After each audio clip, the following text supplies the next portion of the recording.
This is the Orioles Postcast, your instant game reaction for the Baltimore Orioles. Part of the Locked On Podcast Network, your team every day.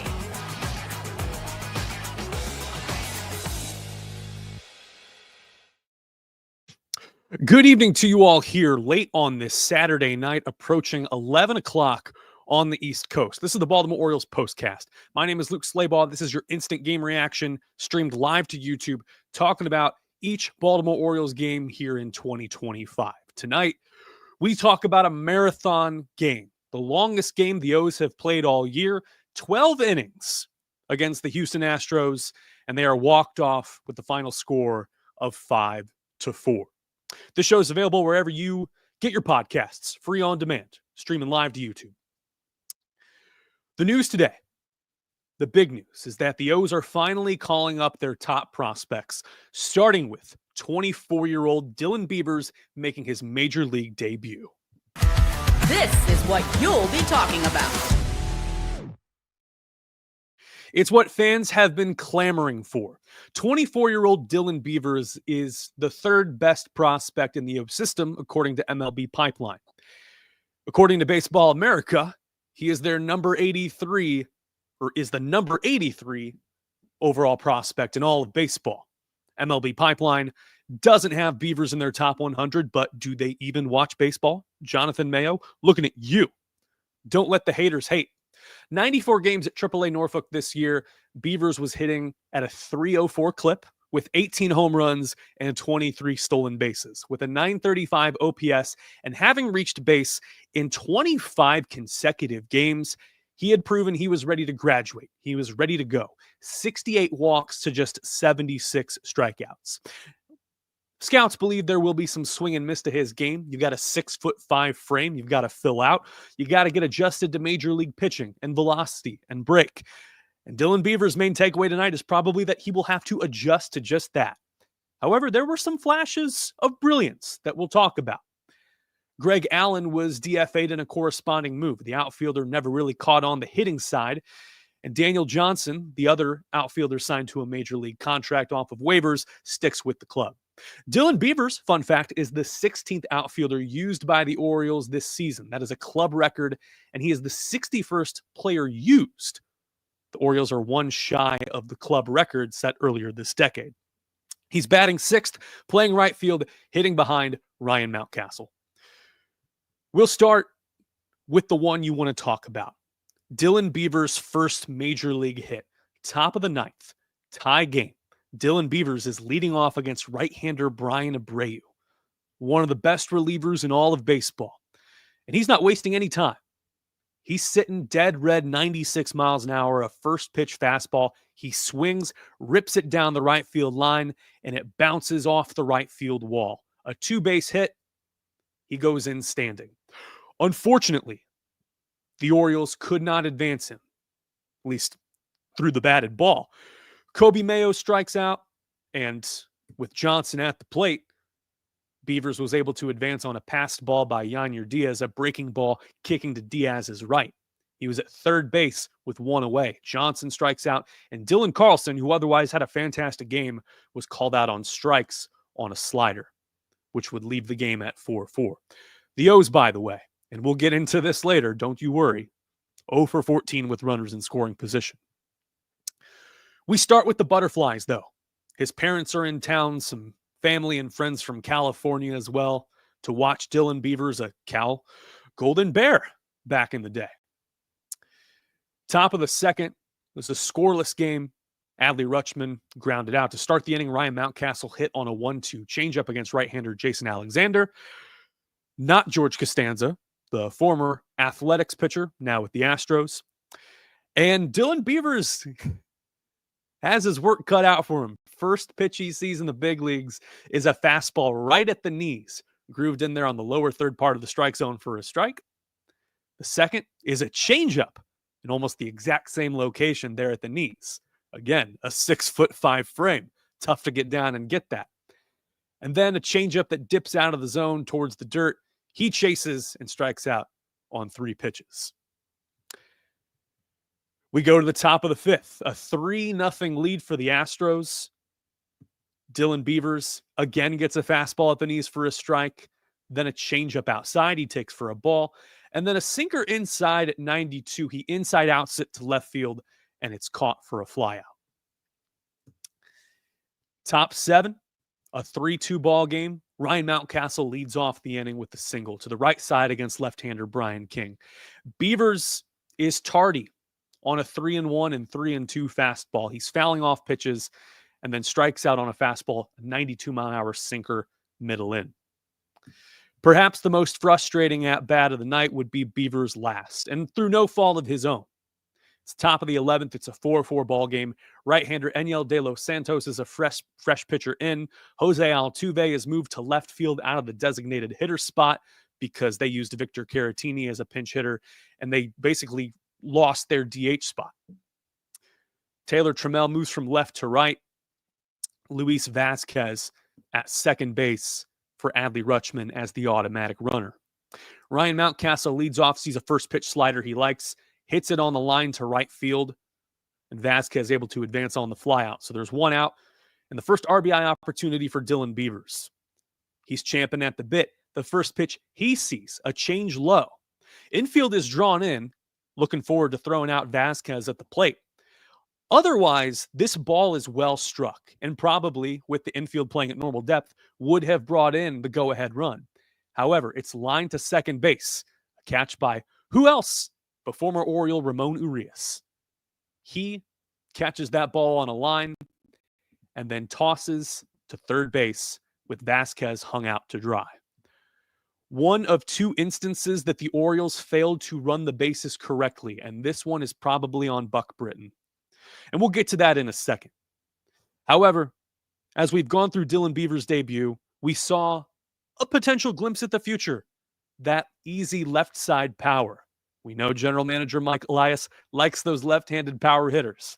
And Beavers, if he shows that he can hit at the big league level and play adequate defense in the outfield, is a welcome addition for a team that is fiending for outfielders. At times, you might have 6 left-handed hitters in this lineup in 2026 if Beavers can latch on. And that's worth considering. It necessitates the existence of a Kobe Mayo and a Ryan Mountcastle and Jordan Westberg in this lineup. Those are problems for another day and not my domain.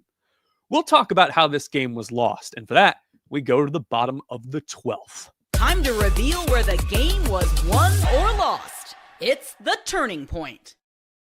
Left-hander Keegan Aiken is pretty much the last hope for this bullpen. We saw some standout outings from Yaramil Geraldo, the right-hander. Left-hander Dietrich Enns going 2 full innings and striking out 3. In fact, the O's struck out the most Astros this season. Astros had never fanned more than 15 times. Baltimore does one better on the strength of Cade Povich's 10, Rico Garcia's 1, and Yennier Cano's 1. So Keegan Aiken is, for a thin bullpen, probably not the guy you want it on in this situation. However, it's necessitated. Carlos Correa, the automatic runner at second base, and interim manager Tony Mansolino with a strategy that I quite like. Intentionally walks the leadoff man to set up the force play. In a tie game in the bottom of extra innings, you have an automatic runner designated at second base. Why not force a force play? If the ball is hit on the ground, your infielders have several options. It's up to them to make the correct option, but they have choices. Altuve is also a threat at the plate, so walking him, not a huge deal. Yainer Diaz grounds out to Jackson Holliday, a 2-0 seam fastball riding inside. Holliday was hesitant on the pivot. This is a high-stakes, high-leverage situation for him. Altuve running okay, but has spent some time on the IL of late. Probably could have made that turn and turn 2 with Correa going to third. You have no chance at getting Correa. However, he tosses to first, and you've got runners there at second and third. Again, Mansolino makes the call, intentionally walking former Oriole Christian Walker. So the bases are loaded with 1 out in the inning. Who is at the plate? Former Oriole Ramon Urias, who these last 2 games has looked himself in the mirror and said, "Now I am become death, the destroyer of worlds." Breaking up Brandon Young's perfect game bid last night in the bottom of the 8th, and clinching this walk-off win for the Astros. A first pitch changeup.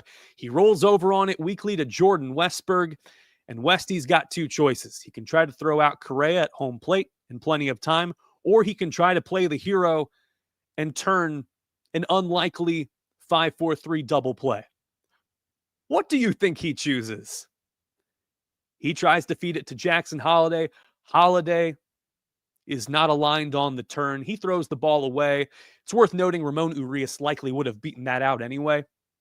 Same deal with the chopper to Brandon Young last night. Urias isn't a fast runner. However, he's chugging pretty hard and he's okay. 5-4, the final score on a 5-4 fielder's choice. What makes this loss hurt even more, besides the losing in walk-off fashion, is that the next spot up in the batting order was the pitcher spot. De Los Santos would have been up, and the Astros and manager Joe Espada had exhausted their bench to this point. They had pushed all their chips in. If Jordan Westburg throws home and gets the out, you have bases loaded with 2 outs and a pitcher at the plate. The offense goes 0 for 14 with runners in scoring position. And we go back to that play in the 11th. Why is it that no one can run the bases anymore? Yeah, there was a mix-up there, a change in the middle of the season with Mancelino moving the third base position, his coaching job, and now the interim manager. Buck Britton moved to third, and I don't like them apples. We just saw the first 2-pitch inning in Major League history, in documented Major League history. Unless I am sorely mistaken, that top of the 11th with Mountcastle flying out and then Beavers into the 4-5 double play with Vasquez caught hanging is a pretty unforgivable sin at the Major League level. And it was not the first time that an Oriole had run themselves into an out. We talk about the woes with runners in scoring position. The base runners were not helping them out. Top 3, Jason Alexander on the mound. Daniel Johnson lines out to the shortstop, a well-struck fastball. Mauricio Dubon playing shortstop because Jeremy Pena has been sick.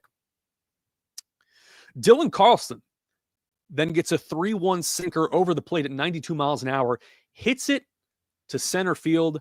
Outfielder is diving there. Melton can't come up with it. Jacob Melton. And he legs it out for 3 bases. You got a runner at third with 1 out. Jackson Holliday at the plate, known first pitch swinger, gets a sinker at 92 miles an hour, and it's a juicy looking pitch. He does pound it right into the ground and hits it right to Alexander. At that point, Dylan Carlson is more than halfway down the line and is caught in a pickle. No way that he's legging that out to home plate and can't even retreat at that point. So he initially starts to head back to third base. Alexander feeds to Correa, who eventually tracks it down and throws it to the catcher, Yainer Diaz, to get Dylan Carlson hung out to dry. And wouldn't you know, Jordan Westburg is offering at the next pitch, the first pitch of the at-bat, a sinker. He grounds out to Dubon as well. We did see some good stuff at the plate, particularly from Carlson and Holliday, top of the 8th. Carlson is walked, and Jackson Holliday unloads on a 2-1 sinker, or excuse me, he had a check swing called for a strike on a 2-1 sinker, made it a 2-2 count. And then on the next pitch, an instant compensation call where he also lays off, but it seems like his bat had crossed the plane a little bit more to make the count to 3-2, and then a hanging slider where he keeps his hands back. He's out on his front foot, but squared it up really well and hit his team-leading 15th home run to tie the game at 4. The O's, for the most part, were at the mercy of Jason Alexander. The right-hander had some good action on his changeup that complemented his fastball, and he, at one point, had his scoreless streak up to 17 or 18 innings tonight. It was insane. We go back to that top of the 5th. Daniel Johnson lines a single to right field, a fastball at 91 over the plate with 2 outs. And Dylan Carlson, 2-0 count, gets a sinker low. He unloads into the second deck, crushes his 6th home run of the season and his 2nd in as many games. 107 exit velo off the bat, 385 total distance traveled to cut the Astros lead to 3-2. Coming up, we're going to talk about Cade Povich. We will talk about an outstanding defensive play from Kobe Mayo that should not go unnoticed. And as this show on Saturday night is going to run a little bit long, I want to thank you all for tuning in here on YouTube and wherever you get your podcasts for free. This is the Baltimore Orioles Postcast. I'm very glad you're here. Some great things to celebrate tonight, particularly the promotion of Dylan Beavers as he figures to be a mainstay per Tony Mansolino. And there's so much more to look forward to as this team retools and tries to figure out what the heck to do in 2026. Got some thoughts on that, but that's for another time. This is the Orioles Postcast. Stick with us.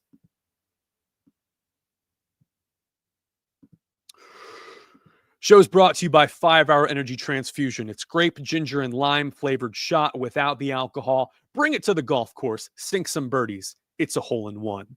Whether you need a little push to get through your day, I didn't sleep last night, I needed this drink. I needed 5 Hour Energy. If you golf, this is exactly what you want to have a good time, a good sober time, if you will. Golf is all about good times with good people and good flavors. The grape ginger lime flavor of 5 Hour Energy Transfusion gives you the best parts of your clubhouse go-to without chasing the beverage cart. Now you can amp up the fun even more. Just buy, snap, and enter for a chance to win a dream golf trip for 2 to any golf tournament in the USA. Any golf tournament except for the Masters. That's a special one. Tee up that trip. Visit 5hewin.com for full rules and entry. No purchase necessary. Excludes the Masters. Ends October 31st, 2025. Thanks to 5 Hour Energy for sponsoring this show. Want to give a shout out to Monarch Money as well here on this Saturday night. Most people can't name all the financial accounts that they got. And when you don't have the full picture, you can end up leaving money on the table or spending too much, running yourself into debt or into financial ruin. No further comments. I don't have a personal experience to add to this. Monarch does the heavy lifting for you. You can link all your accounts in minutes, see clear data visuals, get smart categorization for your spending, and finally feel in control of your money. If you've got a partner, shared income household, dual income, no kids, the life I want to lead, Monarch makes it simple to review finances with your partner. You can see budgets, goals, and spending activity in one place. Don't let financial opportunities slip through the cracks. Use code LOCKEDONMLB at monarchmoney.com in your browser for half off your first year. That's 50% off your first year at monarchmoney.com with code LOCKEDONMLB.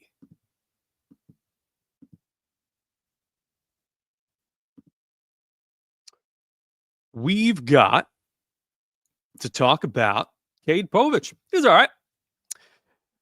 Interim manager Tony Mansolino opted to go with opener Rico Garcia, a 2-time Baltimore Oriole and right-hander, partly for 2 reasons. This makes sense. One, because Houston had the 3rd best OPS against left-handers this year. They also hit right-handers well, but to a lesser extent. And it's hard to tell exactly when Cade Povich unravels with his command. I have a take on this, and I've said something similar on the show before. Cade Povich has shown over now a full season sample size, 32 games in his major league career to this day, that the 3rd inning, whether that's the early 2nd time through the lineup or just wrapping up the 1st, is his downfall. His command fizzles out for some reason. And while Cade Povich does have the stamina and the arsenal to pitch competitively against major league hitters for 5, 6 innings, 7 innings sometimes. You've seen it. I've seen it, particularly his last start. He also could have the makings of being Keegan Aiken's successor and improvement. Cade Povich could be the Michael Jordan of Keegan Aikens. In a short relief stint, hear me out on this, that fastball could play up a little bit more. And with the kick change and the index finger action on that pitch, could be devastating. Pair that with a good curveball that he's starting to figure out for a strikeout pitch. You could have something baking there. Mike Elias, the general manager, will have to restructure his bullpen and play some musical chairs. So he comes in for Rico Garcia in the bottom of the second, and automatically the command is off. He gets Cam Smith into an 0-2 count, goes to 3-2, walks him. Mauricio Dubon as well, 0-2 to 3-2, and then a curve middle low that he shoots into center field. Smith had advanced on a wild pitch, and he scores to make it 1-0. And then does something extraordinary. His next 6 outs are strikeouts. Jazz McCormick on a high four-seam fastball. Jacob Melton on a sweeper outside. Jose Altuve on a changeup. And after all that nonsense, 29 pitches in the second inning, and that's it for Cade Povich. Gets Diaz to strike out on a changeup. Christian Walker changeup on 3 pitches. Ramon Urias looking silly on the changeup as well. Bottom 4, still a 1-0 game. Kind of an inverse of the second. Cam Smith singles on a curveball, and then Dubon goes from 0-2 to 3-2 and walks. Got runners in scoring position. Chas McCormick walks. And then it's Jake Melton. He of the 195 average and 494 OPS coming up to the plate. A 1-2 sweeper that gets too much of the plate, hits it to left field. It's a 2-0 ball game, as the Astros are more than happy to go station to station. Same thing. Carlos Correa, next batter, an 0-1 fastball high, hits it to right field. It is a 3-0 ball game. And then Povich locks in. Gets Altuve whiffing at a changeup high on 3 pitches. Then Diaz hits a 2-2 curveball to Gunnar Henderson, a 6-3 double play. The first ball in play from Povich is an out, a 2-out play in the bottom of the 4th. Those third inning struggles, though, do continue for Povich. A 7.53 ERA heading into tonight in the 3rd inning. Could be something, could be nothing. Now we have seen him at length. And then settled down relatively well. 18 whiffs tonight from Cade Povich is a career high, and 10 strikeouts in the bottom of the 6th. Gets Chas McCormick to strike out on a curveball, and then Melton on a high four-seam fastball. The final line on Cade Povich, as the game book goes final on MLB.com. 5 innings pitched, 3 earned runs on 5 hits, 3 walks that did kill him, and 10 strikeouts. ERA sits at 4.98 in this no decision and 5-4 loss to the Houston Astros. Final thing I'll say is this game could have been lost several times. The O's at the plate went 0 for 14 with runners in scoring position. That is reprehensible. They leave 8 runners on base. I will tip my cap to Kobe Mayo in the bottom of the 11th. Ramon Urias starts the inning at second base. Jeremy Pena at the plate, having come in a pinch hit opportunity. Dietrich Enns, left-hander on the mound, who showed some great flash with his breaking stuff tonight. He throws a wild pitch, a change in the dirt. Urias moves over to third base. And so, as we continue walking through this inning, it starts to become a little bit hazy.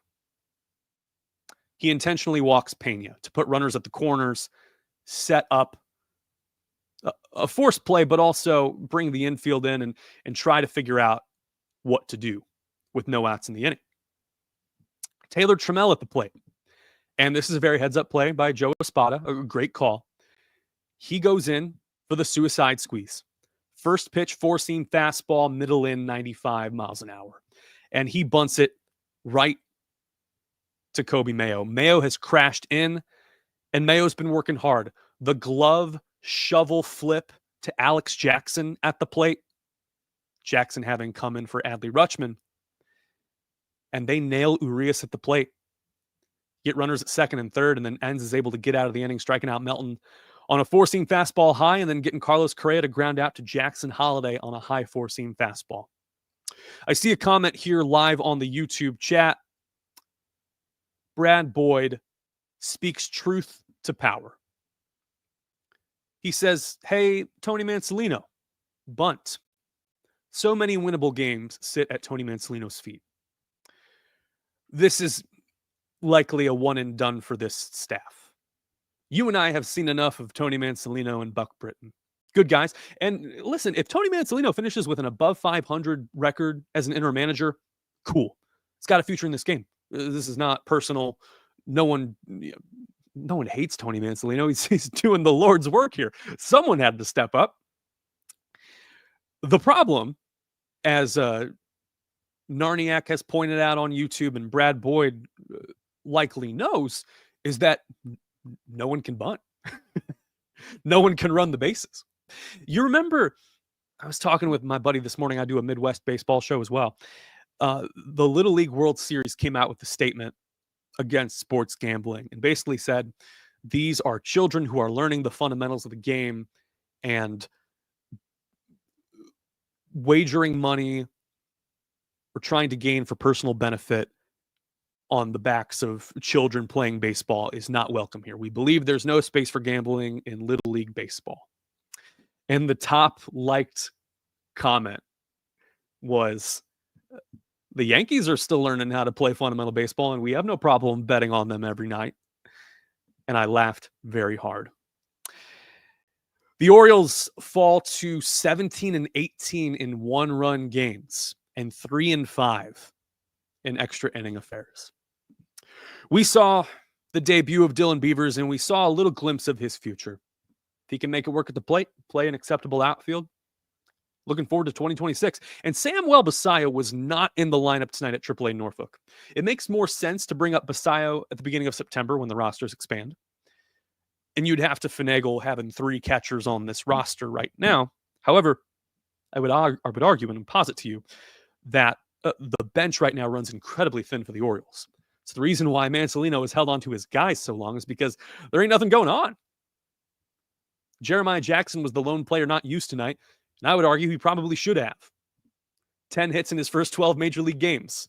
How is he the one? Not Ryan Noda. I forgot about the NPCs there at the bottom. Ryan Noda, he of the 106 average. Quod eram demonstratum. The O's carry on. And as we close this 30-minute episode of the Orioles Postcast, it's a 2:10 first pitch on Masson. Right-hander Dean Kramer trying to win the rubber game. He's 8-9 with a 4.17 ERA. Fun matchup. Right-hander Christian Javier, coming off Tommy John surgery, just has 1 start under his belt this season. Got the win against the Red Sox on Monday. 5 innings pitched and 2 earned runs. And that'll do it for us here on the Baltimore Orioles Postcast. For those of you tuning in and who have tuned in for the last couple of days, last night was fun talking about the near-perfect game. As Brandon Young went 8 scoreless innings. And tonight, the promotion of one of the Orioles' top prospects. There's plenty more to come. This season could be fun just to watch the young kids get it together. Final score tonight, in 12 innings, the Houston Astros 5 and the Baltimore Orioles 4. Good night, stay safe, and I will see you right back here tomorrow night.